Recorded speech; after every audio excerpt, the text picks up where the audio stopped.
স্বাগত ডিবিসি সংবাদে। আপনাদের সাথে আছি আমি আফরিন আনোয়ার। এবারে জানাবো খবরের বিস্তারিত। গাছকাটাকে কেন্দ্র করে শনিবার চাঁপাইনবাবগঞ্জের শিবগঞ্জ উপজেলার চৌকা সীমান্তে যে উত্তেজনার সৃষ্টি হয় তার রেশ এখনো কাটেনি। পরিস্থিতি থমথমে। শনিবার সকালে শূন্য রেখার পাশে বাংলাদেশের ভেতরের জমিতে গম কাটতে যান কয়েকজন। তখনই ভারতীয় নাগরিকেরা তাদের বাধা দেন। এরপর দিনভর ধাওয়া পাল্টা ধাওয়া এবং পাথর ছোড়াছুড়িতে আহত হয় দুই দেশের 4 জন।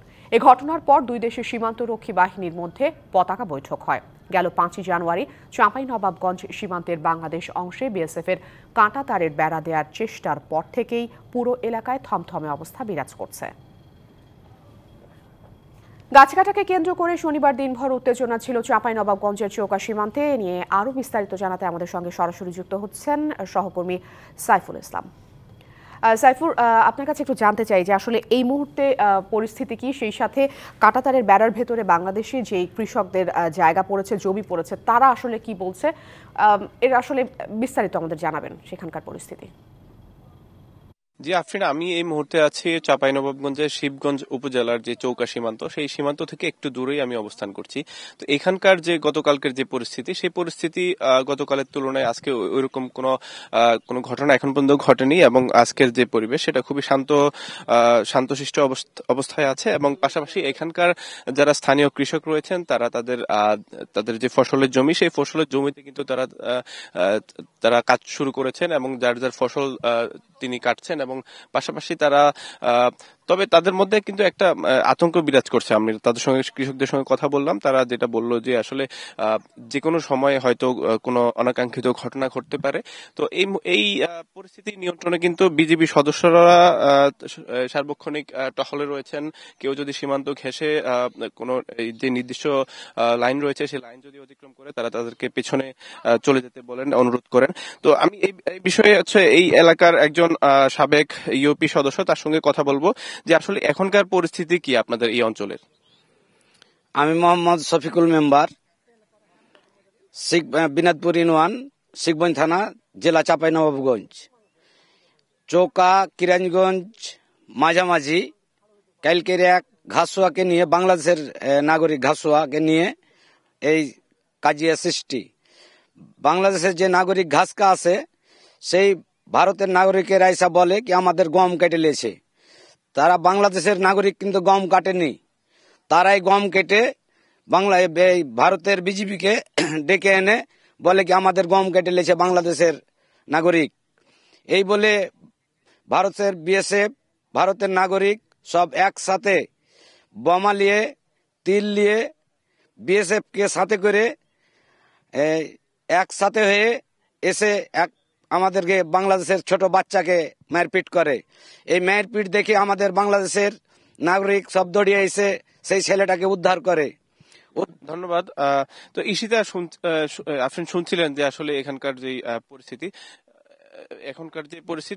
এই পরিস্থিতি কিন্তু এখন শান্ত রয়েছে। গতকালকের তুলনায় আজকে শান্ত রয়েছে এবং কৃষকরা তাদের কাজকর্ম শুরু করেছেন। তো এখন পর্যন্ত ওই ধরনের কোনো অস্থিতিশীল পরিস্থিতি এখন পর্যন্ত লক্ষ্য করা যায়নি। তো এই ছিল সর্বশেষ সীমান্ত এলাকা থেকে। সাইফুর, আপনাকে অসংখ্য ধন্যবাদ যুক্ত থাকবার জন্য। চাঁপাইনবাবগঞ্জ সীমান্তে ভারতীয় সীমান্তরক্ষী বাহিনীর হামলার প্রতিবাদ এবং দিল্লির আগ্রাসনের বিরুদ্ধে ঢাকা বিশ্ববিদ্যালয় এলাকায় বিক্ষোভ মিছিল করে আগ্রাসন বিরোধী শিক্ষার্থীরা শনিবার রাতে ভিসি চত্বর থেকে শুরু হয়ে ক্যাম্পাস ঘুরে সেখানে এসে শেষ হয় মিছিলটি। এ সময় ভারতের আগ্রাসন রুখে দেওয়ার আহ্বান জানান শিক্ষার্থীরা। সীমান্তে হামলা হলে বাংলাদেশ তার কড়া জবাব দেবে বলেও হুঁশিয়ারি দেওয়া হয়েছে। বিক্ষোভকারীরা বলেন, দিল্লিকে লাল কার্ড দেখিয়ে আমরা ভারতের আধিপত্য আর চাই না। বাংলাদেশের মানুষ চোখে চোখ রেখে কথা বলতে শিখেছে।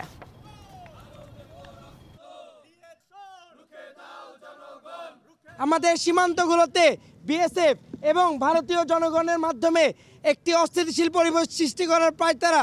আপনারা যদি সীমান্তে কোনো ধরনের বিশৃঙ্খলা কিংবা সহিংসতা করার চেষ্টা করেন, তাহলে বিজেপি সহ পুরো বাংলাদেশের জনগণ আপনাদের কিন্তু জবাব দিতে প্রস্তুত রয়েছে।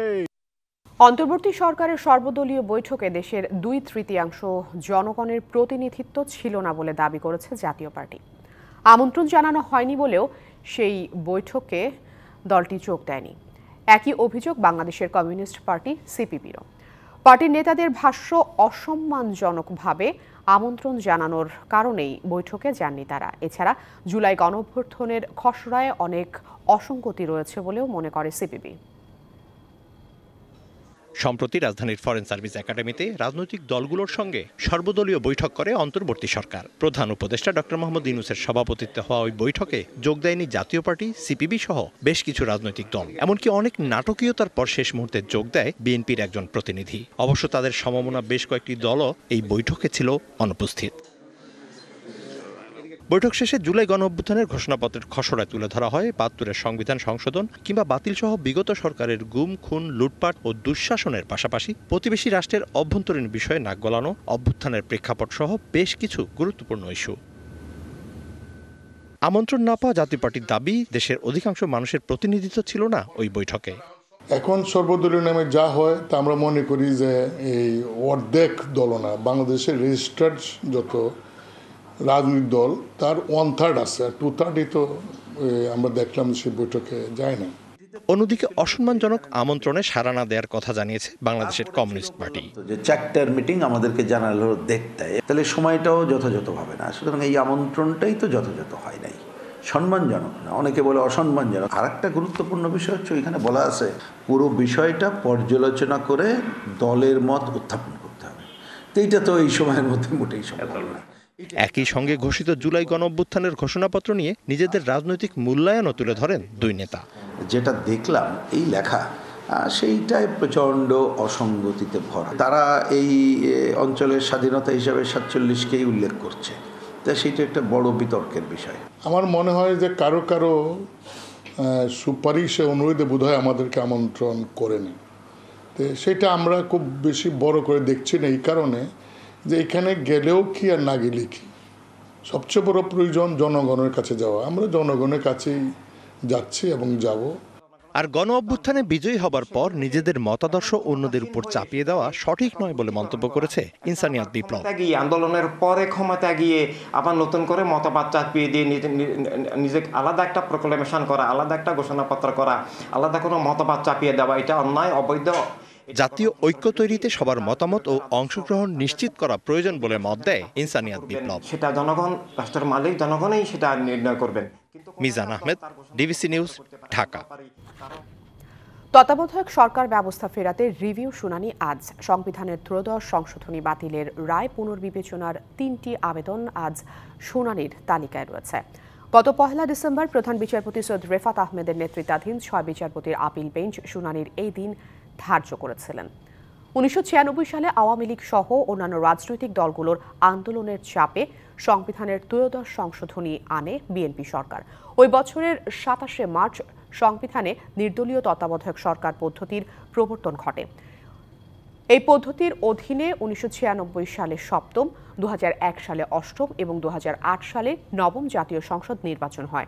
2004 সালে বিএনপি জামাতের 4 দলীয় জোট সরকারের আমলে তত্ত্বাবধায়ক সরকার ব্যবস্থাকে অগণতান্ত্রিক ও সংবিধান বহির্ভূত আখ্যা দিয়ে আইনজীবী এম সলিমুল্লাহ সহ 3 আইনজীবী হাইকোর্টে একটি রিট করেন। শুনানির পর 3 বিচারপতির বেঞ্চ 2004 সালের 4 আগস্ট রায় দেন। রায় বলা হয় ত্রয়োদশ সংশোধনী সংবিধান সম্মত ও বৈধ।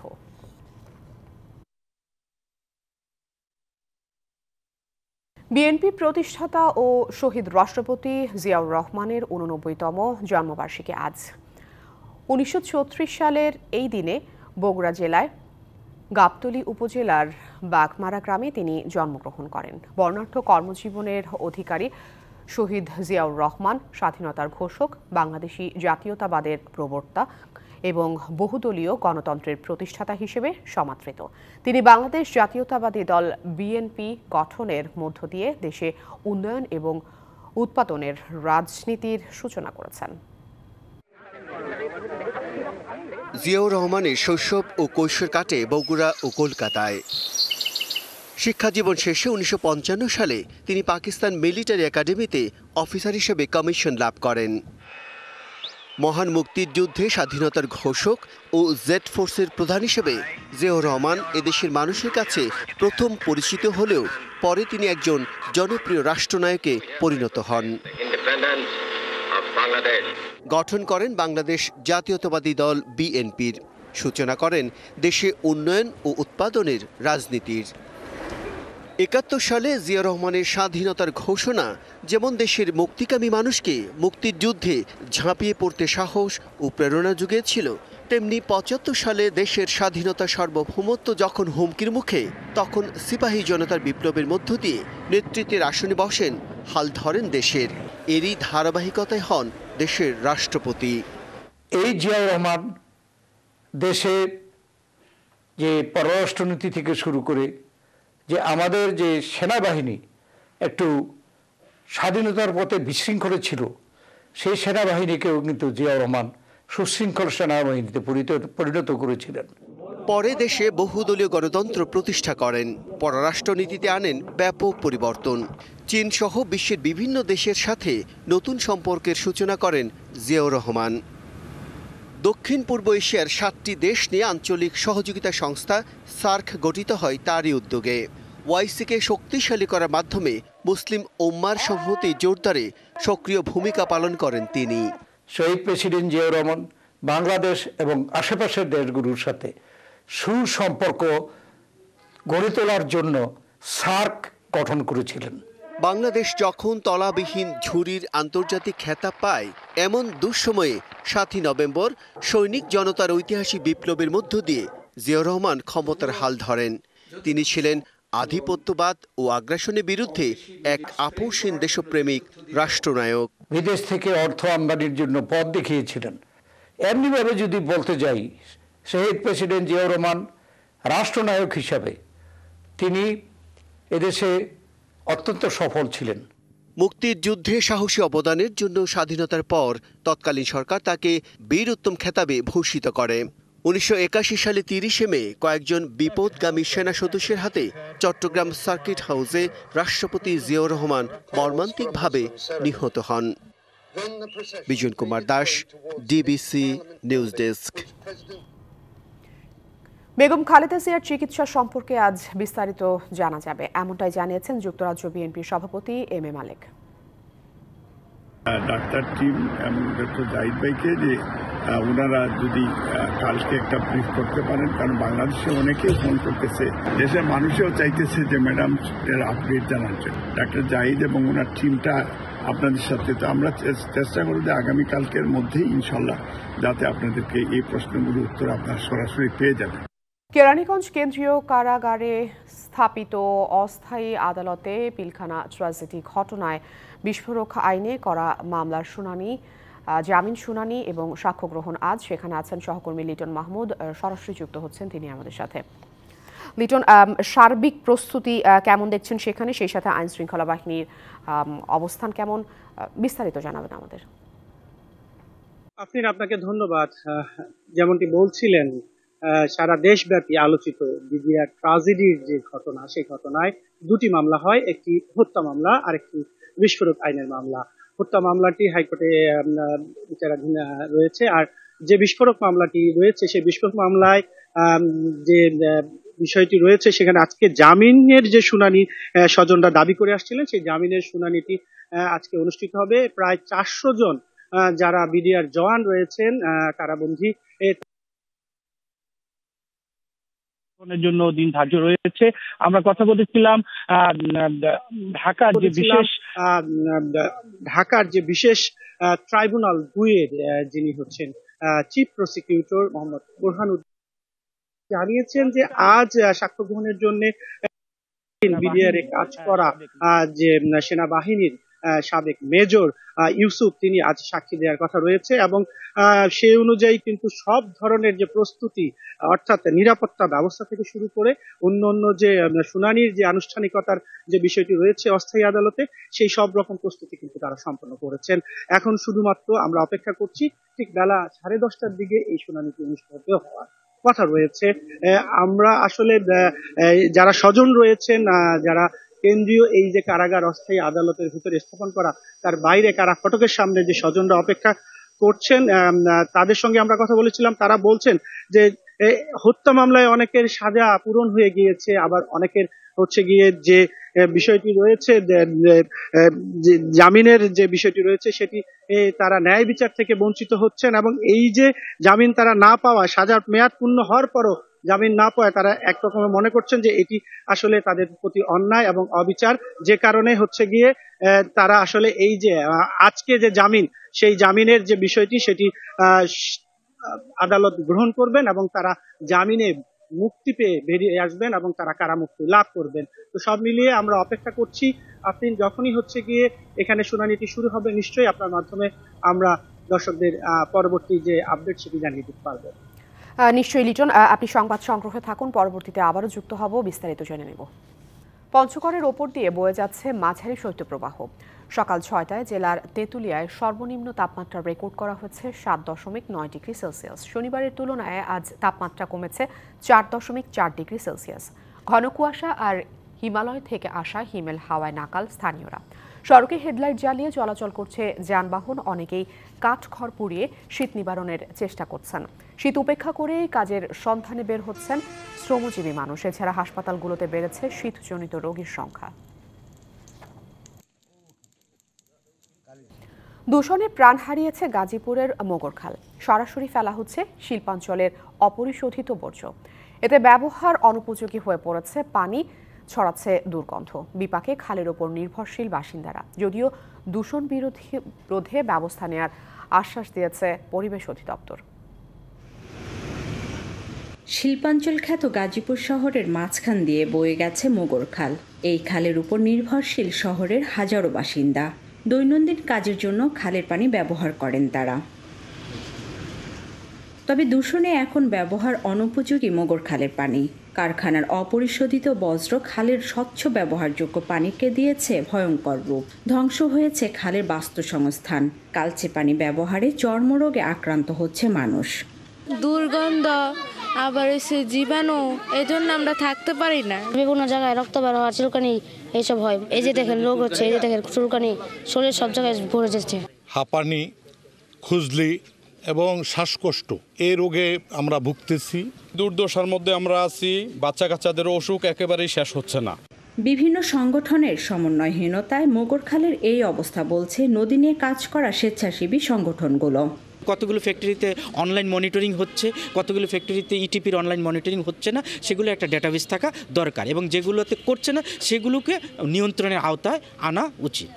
তবে মোগরের দূষণ রোধে নানা পরিকল্পনা রয়েছে বলে জানাচ্ছে পরিবেশ অধিদপ্তর। আমরা মোগরখাল নিয়ে একটা পরিকল্পনাও করেছি।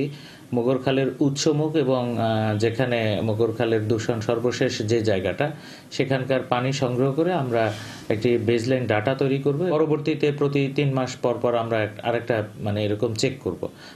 স্থানীয়রা বলছেন, কারখানাগুলোতে বজ্র পরিশোধনগার সংযোজন ও ব্যবহার বাধ্যতামূলক করার পাশাপাশি নিয়মভঙ্গকারীদের কঠিন শাস্তি নিশ্চিত করা গেলে পানি দূষণ অনেকাংশেই কমে যাবে। Mahmuda Sikder, DBC news, Gazipur. পাবনায় একের পর এক গড়ে উঠেছে পাটকাঠি পুড়িয়ে চারকল তৈরির কারখানা। জনবসতিপূর্ণ এলাকায় এসব কারখানা স্থাপন করায় চরম স্বাস্থ্য ঝুঁকিতে স্থানীয়রা। কারখানার বিষাক্ত ধোঁয়ার ক্ষতিকর প্রভাব পড়ছে কৃষি খাতেও। দ্রুত কারখানা বন্ধের দাবি স্থানীয়দের। অবৈধ এসব কারখানার বিরুদ্ধে ব্যবস্থা নেওয়ার আশ্বাস পরিবেশ অধিদপ্তরের। দিনের বেলা বিভিন্ন জায়গা থেকে কেনা পাটখড়ি এনে জড়ো করা হয় কারখানায়। পরে সন্ধে নামলে শুরু হয় সেগুলো পুড়িয়ে কার্বন তৈরির কাজ। কারখানার চুল্লির উচ্চতা কম থাকায় দ্রুতই ধোঁয়া ছড়িয়ে পড়ে গ্রাম জুড়ে। এতে স্বাস্থ্য ঝুঁকিতে শিশুসহ বিভিন্ন বয়সীরা। ছড়িয়ে পড়া ছাইয়ের কারণে ক্ষতি হচ্ছে কৃষি খাতেও। আমাদের এখানে রাত্রে আগুন ধরার হয়, হুলা তো পুরানো হয়, ধুলাতে সারা চকমকি হয়ে যায়। এই ধুমাতে আমাদের আবাদ সাবাদ হয় না। একজন লাইন দিতে গেলে তার শ্বাসকষ্ট হবই 100% শিওর। পাবনা সদর, আটঘরিয়া, বেড়া ও সাথিয়া উপজেলায় গড়ে ওঠা এসব কারখানার নেই অনুমোদন। তবে প্রশাসনের অসাধু কর্মকর্তাদের যোগসাজশে চলছে কার্যক্রম। স্থানীয়রা প্রতিবাদ করলে ভয়ভীতি দেখানোর পাশাপাশি করা হয় হয়রানিও। ক্ষেতগুলো ভালো ফসল হয় না, ওই ধোয়া উড়িয়ে পরে, ওরা উড়িয়ে পরে ফসল দিকে ক্ষতি হয়, মানুষেরও ক্ষতি হয়। ধোঁয়ার কারণে ওই ফসলের মাথাটা নষ্ট হয়ে যায়। এখন আমরা চাই যদি না থাকলে আমার এই সুবিধা হইতো। পাটখড়ির ধোঁয়া স্বাস্থ্যের জন্য ক্ষতিকর বলছেন চিকিৎসকরা। এদিকে এ বিষয়ে পদক্ষেপ নেওয়ার আশ্বাস পরিবেশ অধিদপ্তরের। কয়লা পোড়ানোর জন্য যে ছাই করা হচ্ছে এটা পরিবেশের উপরে আসলে মারাত্মক ক্ষতি ফেলে। মানবদেহের জন্য আসলে স্বল্পমেয়াদী এবং দীর্ঘমেয়াদী দুইভাবেই ফুসফুস এবং আরও বিভিন্ন ধরনের ক্ষতি করতে পারে। আমাদের বায়ু দূষণ নিয়ন্ত্রণ বিধিমালা আছে, এখানে সুস্পষ্টভাবে মোবাইল কোড করার সুযোগ আছে বা অন্যান্য আমাদের ব্যবস্থা নেওয়ার সুযোগ আছে।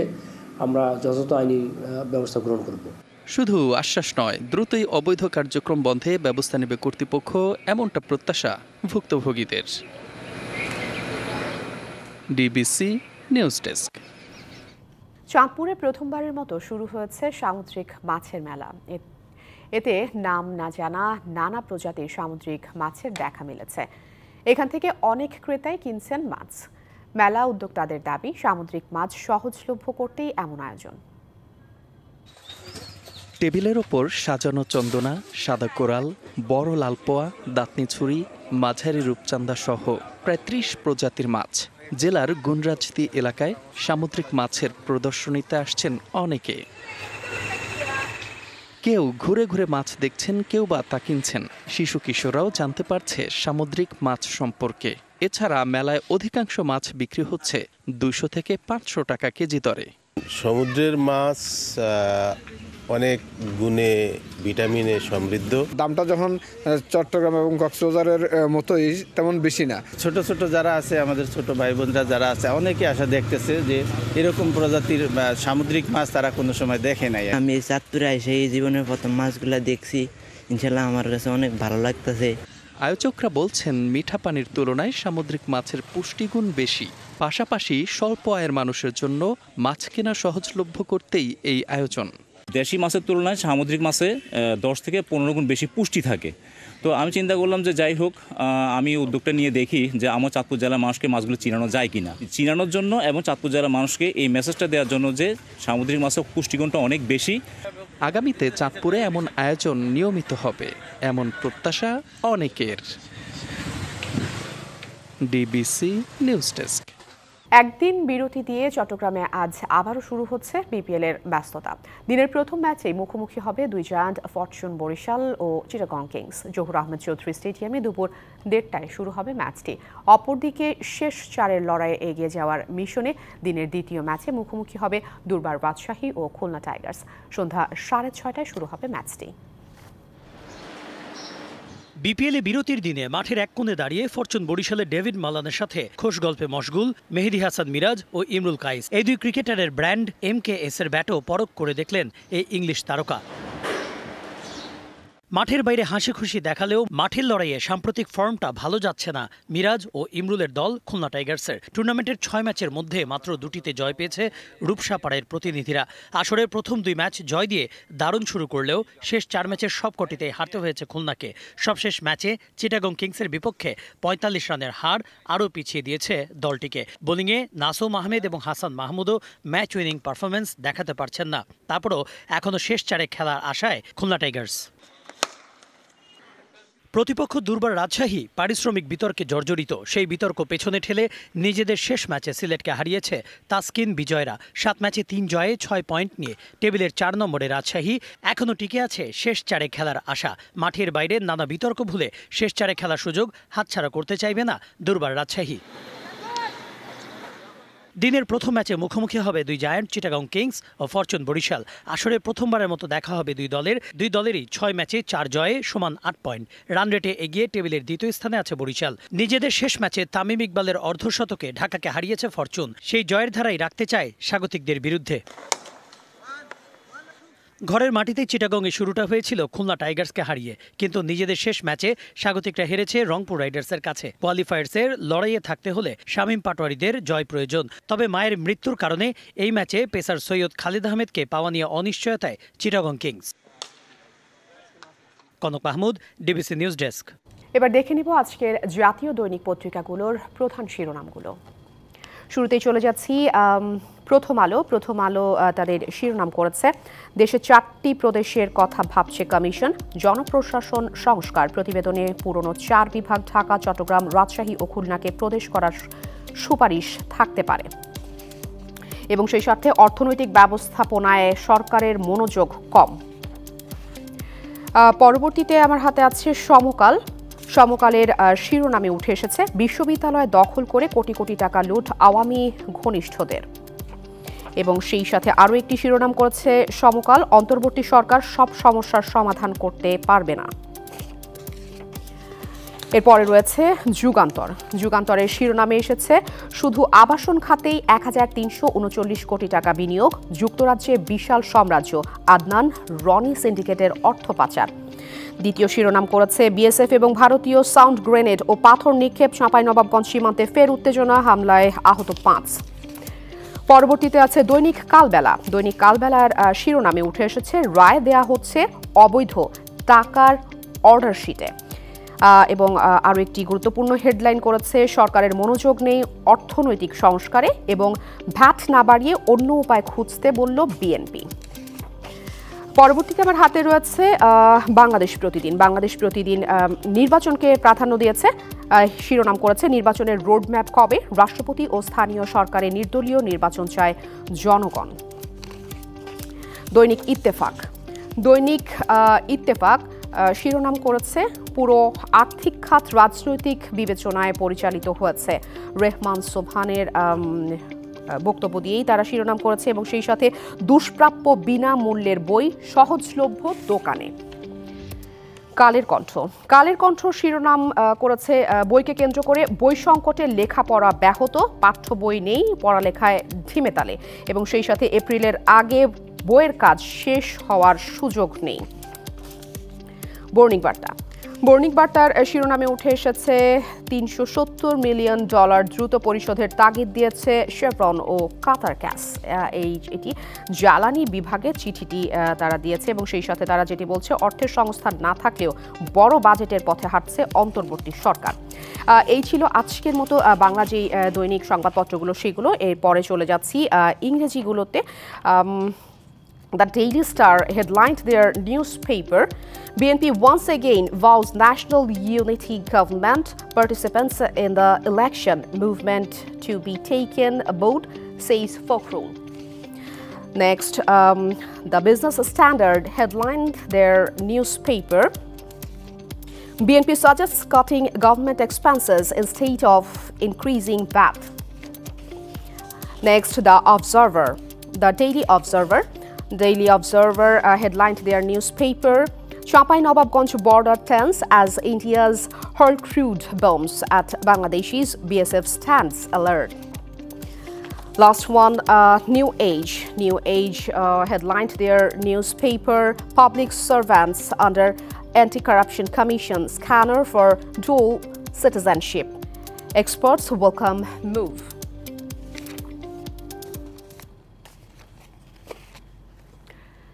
সংবাদই ছিল এখনকার মতো। ডিবিসি নিউজের সংবাদগুলো পড়তে ভিজিট করুন dbcnews.tv, ভিজিট করুন ডিবিসি নিউজের ফেসবুক পেজ এবং ইউটিউব চ্যানেল। সঙ্গে থাকুন।